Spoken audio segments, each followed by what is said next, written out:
कसौटी बनाया। कसौटी वो जिसके जरिए सोना परखा जाएगा, अली को कसौटी बनाया, अली को कसौटी बनाया। यानी ये पैगाम दिया अली के जरिए, अली से मोमिन और मुनाफिक की पहचान हो। अली वो कसौटी बने कि मोमिन अलग हो जाए, मुनाफिक अलग हो जाए।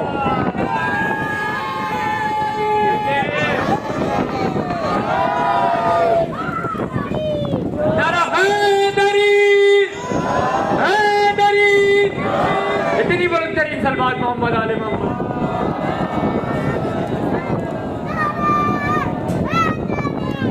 या अली, बोलो बोलो सभी सरदार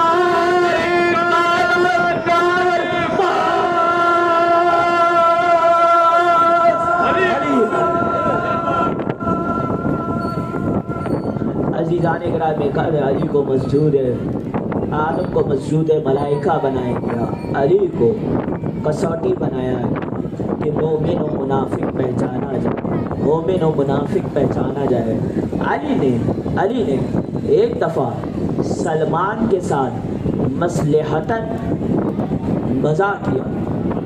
और इससे कबल आपको बताएं कि कुछ लोगों ने अली पे यह एतराज़ किया कि अली कमसिन हैं, हम उन्हें खिलाफत कैसे दे दें, अली कम उम्र हैं, हम उन्हें खिलाफत कैसे दे दें। उनकी अक्लों पे उमर इतना पड़ा हुआ था कि उनके जहन से उमर उतर नहीं रहा था, और अली पे इल्ज़ाम लगाया कि अली कम उम्र है, हम किस तरह अली को खिलाफत दें। तो अली ने एक दफ़ा मसलहतन सलमान फारसी से मजाक किया, और मजाक नहीं मजाक किया, और सलमान ने मारिफतन जवाब दिया। अली ने कहा मजाक किया, तो सलमान ने पलट के कहा या अली, आप इतने कम से और मैं 300 बरस का सलमान, आपको ये जज्बा नहीं कि आप मुझसे मजा करें। कहा सलमान यही बात है, तो ज़रा वो बताओ कि वो लम्हा बताओ कि जब तुम्हारी जवानी का आलम था, तुम जंगल की सैर को निकले और शेर ने तुम पे हमला कर दिया, और जब शेर ने हमला किया तो एक घुड़सवार आया तुम्हारी मदद के लिए। कहा अली, सलमान के पेशानी पे आए परेशानी के पसीने। कहा या अली, ये वाक़या या तो मैं जानता हूँ या मेरा खुदा जानता है, या तो मैं जानता हूँ या मेरा खुदा जानता है। जुमला कह दूँ, सलमान नुसैरी के कंधे से कंधा टकरा के निकल गए।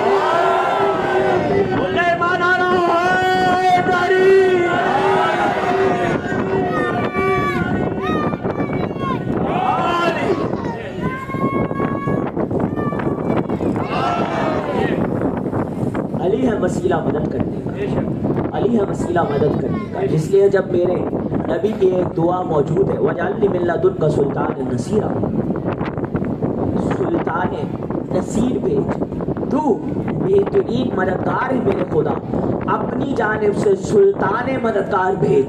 यानी वो है हस्बनल्लाहु नेमल मौला व नेमल वकील, नेमल मौला व नेमल नसीर, वो है नेमल नसीर, उससे मांगा सुल्तान नसीर। सारी तफसीरों ने ये लिखा कि सुल्तान नसीर अली इब्न अबी तालिब बन के नुमाया हुए, लेकिन वो नेमल मौला भी तो है। मुझे समझ में आ गया, या अली आप सुल्तान नसीर हैं, वो नेमल नसीर है, लेकिन वो नेमल मौला भी तो है। जरा मुझे बताए कि मौलाए कायनात कौन है। अल्लाह ने आवाज दी, नेमल मौला मैं हूँ। गदीर में मेरा नबी बताएगा, मन खर्च मौला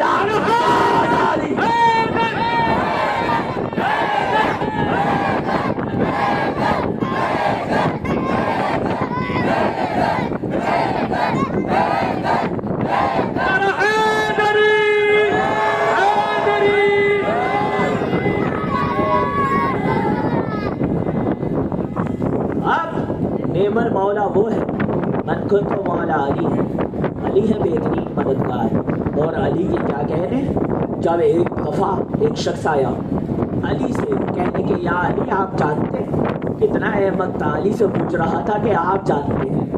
तो अली ने कहा क्या कहना चाहता है, कहा आपको पता है दाऊद अपने हाथ में लोहा लेते थे और लोहे को मोम बना देते। अली ने कहा कि जा अपनी वर्दी का जाके लोहा ला।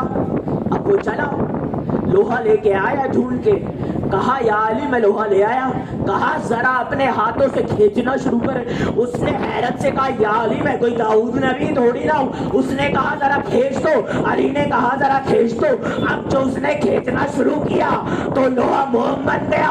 अली की आंखों में हैरत से कहा या अली आपने क्या कहा, कहा अगर मैं अपने हाथ में लोहा को मोम बनाता तो मुझ पे और दाऊद में क्या फर्क रहता। अरे मैं तो वो हूँ जिसकी तरफ इशारा करूं वो साहिब मौजज़ा बन जाए।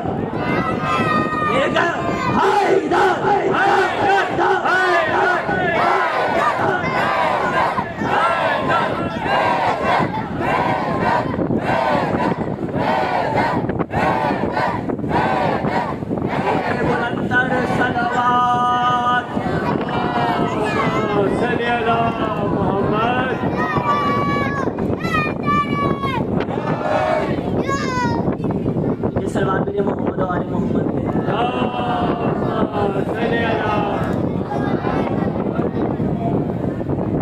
अली है नेमल मौला, वो है नेमल मौला, अली है मन कुंतु मौला। अली जो कायनात को हैरान कर। अली कौन, मजहर सिफात खुदा, सिफत अल्लाह की है, मजहर अली इब्न अबी तालिब है। अज़ीज़ान गिरामी कदर उसी अली का फर्जंद है हुसैन इब्न अली। आज मैंने मसाइब तवील पढ़ने से फ़दाइल को कम किया।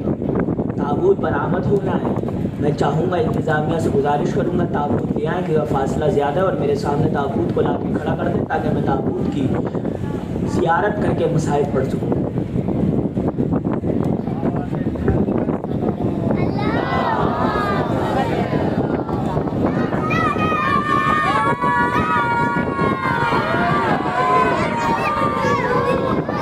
मोहम्मद वाले मोहम्मद बुलंदर सलवात।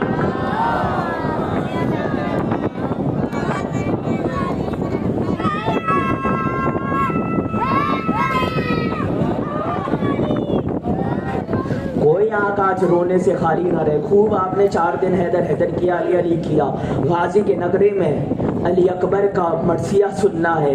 कौन अली अकबर, हुसैन का लख्त जिगर अली अकबर।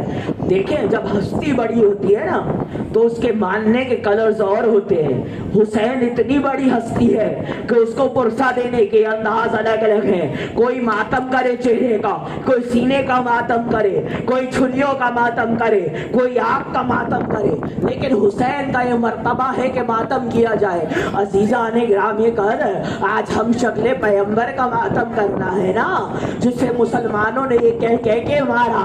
अरे हम शक्ल पैगंबर है, पैगंबर तो नहीं है। अजीजा ने ग्रामी खद हुसैन इतनी मोहब्बत करते थे अली इब्न अबी तालिब से कि रिवायतें लिखती है कि जब अली अकबर इस दुनिया में तशरीफ लाए तो नमाज शब पढ़ के फारिग हुए। नमाज शब पढ़ के हुसैन अली अकबर का दीदार किया करते थे। हर रात उठ के अली अकबर का दीदार किया करते थे। एक दिन लैला ने कुछ साया महसूस किया अली अकबर पर, तो रो के कहा हुसैन आप उठ के अली अकबर को क्यों देखते रहते हैं? तो आवाज आई कि मैं इसलिए अली अकबर को देखता हूँ क्योंकि मेरा दिल चाहता है मैं अपनी नाना की ज़ियारत करूँ। ये माँ और बाप अली अकबर से कितनी मोहब्बत करते थे। अजीज़ान गिरामी कद रोते रहें और मसाइब सुनते रहें। मेरे सीने में ताकत नहीं लेकिन आप सुनते रहें मसाइब। अजीज़ान गिरामी कद वो वक्त आया जब 9 मुहर्रम की शब नमूदार हुई।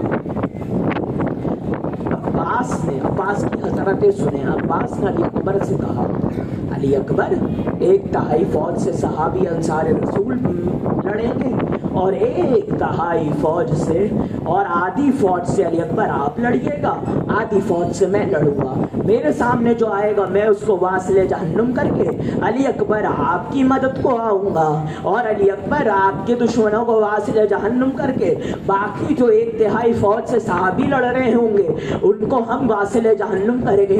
हम आका हुसैन को जहमत नहीं देंगे। मैं कहूँगा अब्बास आका हुसैन को जहमत नहीं दोगे? अरे यही हुसैन होगा जो कुछ देर बाद अली अकबर का लाशा उठाएगा। मातम मातम मातम। अजीजाने ग्रामी कद मजलूम करबला के रोने वालों, ये वही अली अकबर है। जब सुबह नमूदार हुई अली अकबर ने अजान दी। अब जब अजान दे दी तो एक एक करके सब जाने लगे। एक वक्त आया कि अब्बास इब्ने अली भी चले गए।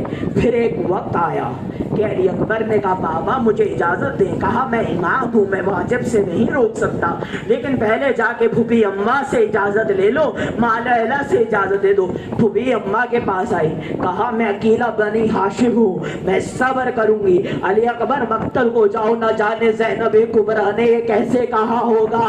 अरे जो अपनी गोदियों में पाले जाए उनको मरने के लिए कैसे भेजा जाता। अजीजाने ग्रामी कद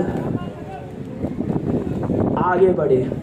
अली अकबर उम्मे लैला के खैमे में आए। कहा माँ मुझे इजाज़त दें।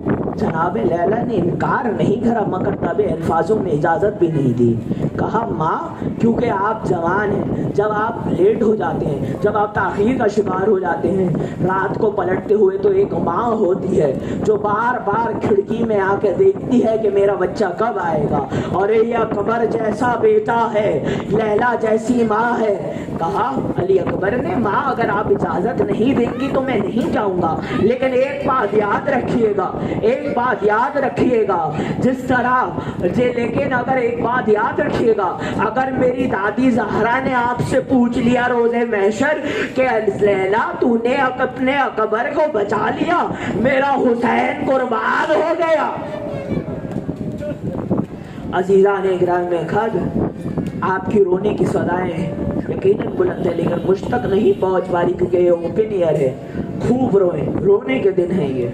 जो इन दिनों में रोता है पूरे साल फिर मौला उसे कभी किसी गम में रोने नहीं देते।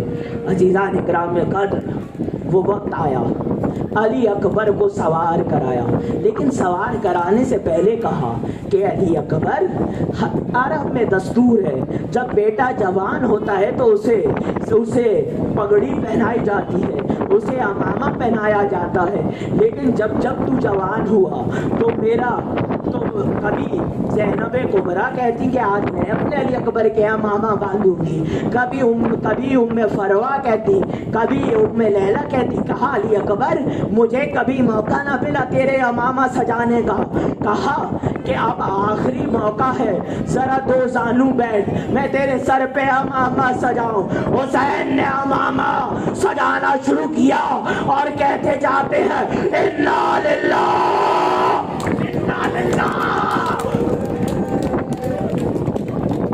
इन्ना लिल्लाह कहते जाते हैं। और अब अली अकबर को सवार कराया। अली अकबर तेज कदम चले, उनका घोड़ा तेज कदम चला। जितनी तेज घोड़ा चला उतनी तेज अब हुसैन के कदम हुए। अली अकबर ने जब ये मंजर देखा रो के कहा भला कोई अपने जवान सर को भी भेजता है। कहा बाबा मैं ये बर्दाश्त नहीं कर सकूंगा। कहा अकबर तेरे जैसा जवान बेटा होता तो तू समझता मुझ में क्या गुजर रही है। अली अकबर चले, देखा कि खैमे के बाहर किसी बीबी के कदम दिखाई दे रहे हैं, तो जैसे ही देखा समझ गए कि उम्मे लैला है। माँ अकबर को मरते हुए नहीं दे सकती। कहा लैला जाएं आप खैमे के अंदर दुआ करें। लैला ने मुसल्ला बिछाया और दुआ करनी शुरू करी। परेशान किया बालू को और कहा ए यूसुफ को याकूब से मिलाने वाले, ए हाजरा को इस्माइल से मिलाने वाले, एक दफा अकबर को हुसैन से मिला दे। अकबर वापस आए, हुसैन ने ज़ियारत करी। अब जो जहाँ चला एक बर्ची का फल आया, अकबर जमीन पे आया, लाइनों ने बर्ची का बल तोड़ा, क्योंकि जानते थे कि जब हुसैन आएगा अकबर का जनाजा होगा। हम बर्ची का बल तोड़ते हैं ताकि हुसैन जब बर्ची का बल निकाले तो अली अकबर का कलेजा बाहर आए, हुसैन तड़पे। अज़ीज़ाने ग्रामी घर, वो वक्त आया जब जवा गिरा, लेकिन एक वाहिद जवान है अली अकबर जिसने हुसैन को नहीं बुलाया। कहा जवान बेटे, बुजुर्ग बाप का मामला है, लेकिन हुसैन अपने घोड़े से गिरे और जिस तरह एक नौनिहाल चलता है और कहते हुए सदा देते चले, करबला की जमीन पे खतखाते हुए चले कि अली अकबर मुझे कुछ नजर नहीं आता, ये लड़ी तो नहीं बताएंगे, तुम ही मुझे बताओ कि तुम कहाँ हो। वो मातम करे, मातम करे, मातम करे। अजीजाने ग्रामी कद, वो वक्त आया कि हुसैन अली अकबर के पास पहुंचे। आके अली अकबर को के गले में बाहें डाली, दिख नहीं रहा था। एकदम से अली अकबर ने आह भरी कहा, बाबा मेरे सीने में बर्छी का बल तोड़ के लाइनों ने छोड़ दिया है, बड़ा दर्द है। अली अकबर ने जब ये कहा, हुसैन ने नजफ की तरफ देखा, कहा या अली मदद को आइए।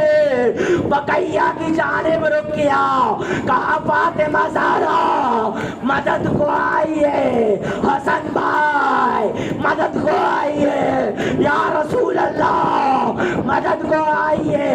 जवाब फर्जंद है, नादे अली पड़ी, एक हाथ अकबर के सीने पे रखा, एक हाथ बर्छी पे रखा, बर्छी निकाली, अली अकबर ने एड़ियां रगड़ी।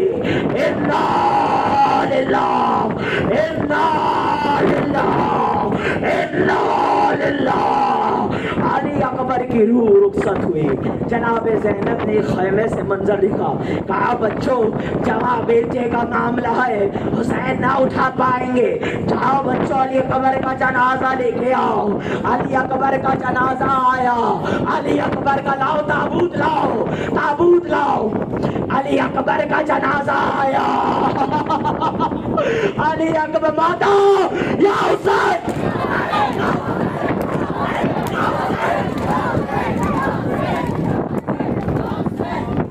हल्का बनाओ या हुसैन, बाबू लाओ या हुसैन, या हुसैन, या हुसैन, या रिवायत सुनोगे, रिवायत सुनो। अली अकबर का जनाजा आया, अली अकबर का जनाजा आना था और पुपी अम्मा ने बच गई। एक जाने, एक जाने, एक जाने। उम्मे लैला को देखा तो दिखाई नहीं दी। ज़ैनब कुबरा उम्मे लैला के पास गई, देखा कि एक खैमे से दूसरे खैमे से के बबन से टकरा रही है। कहा भाभी क्या हाल बनाया है, कहा मुझे अब नजर नहीं आता। हाय हाय अली अकबर, हाय हाय अली अकबर, हाय हाय अली अकबर। अरमान तब है नाऊंगी पोशाक शहानी, अफसोस के राज आई ना तुझ को ये जवानी। कैसा था मुकद्दर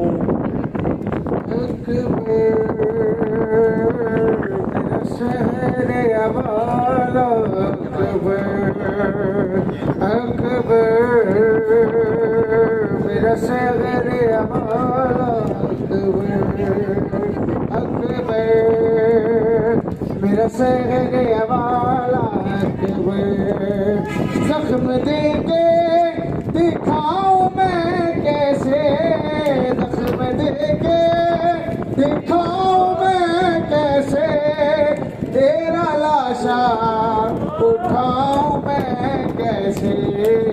अकबर तेरा सहर हवाला, अकबर मेरा सहर हवाला, अकबर अकबर मेरा सहर हवाला, अकबर लाशे में पेशा जब पहुंचे, दिल को हाथों से थाम कर बोले, तेरी फुरकात अली अकबर, आग दिल में मेरे लगानी है, आग दिल की बुझाऊं मैं कैसे, आग दिल की बुझाऊं मैं कैसे, तेरा लाशा उठाऊं मैं कैसे। अकबर मेरा सहर हवाला, अकबर अकबर मेरा सहर हवाला, अकबर अकबर मेरा सहर हवाला, अकबर तू है करिए जवान है बेटा, बाप तेरा ज़ईफ़ है कितना, नूर आँखों का हो गया रुख़सत, मुझको आता नहीं नज़र ख़ैमा, लेके खैमों में जाऊं मैं कैसे, लेके खैमों में जाऊं मैं कैसे, तेरा लाशा उठाऊं मैं कैसे। अकबर मेरा सहर हवाला, अरे बड़े